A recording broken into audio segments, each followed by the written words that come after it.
Tingnan niyo naman yung sabon na pinanghilamos ko, guys. Ayun na lang yung sabon na ginamit ko sa face ko. Hindi ko alam bakit ayaw ko gumamit ng bago, pero ito. Ito lang ako mag-prep ng skin. Tapos lalagay ko lang siya dito. Dito konti. O kung saan yung namumula na yan. Parang pangit sa camera. Very light lang. Hindi ko alam kung tama ginagawa ko. Basta maganda resulta. Okay na yun. Or, ito ang pinaka-favorite ko sa lahat. Kasi sobrang blendable niya. Last but not the least, ito, humaling na ako dito and ito na yung lagi kong ginagamit. Binili ko to sa Japan and medyo pricey siya para sa size niya. Pero, worth it man siya. Para siyang lip balm lang din, pero colored. Ganyan. And, sobrang ganda ng lapat talaga nito sa labi. Yan. Ganyan lang lagi everyday look ko, guys. So, ready na ako dito.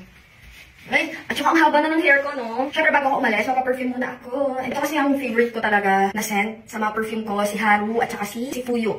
So, parang sila may vanilla, nagkaiba lang. Ito ay parang may pagka-sweet vanilla siya. And sobrang fresh, very light, soft. Ganun talaga, sobrang light, sobrang soft ng scent niya.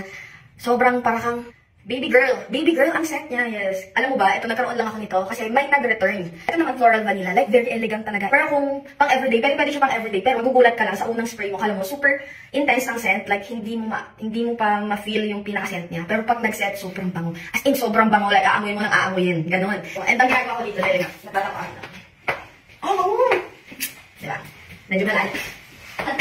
Natatapakan ako sa una. Kaya mga 10 seconds. Kasi guys, 30% oil-based to, mas intense and mas long-lasting talaga compare sa mga ibang klase ng perfume. Kasi perfume po ito, extrait de parfum ha. Hindi siya eau de parfum, extrait de parfum, 30% oil-based.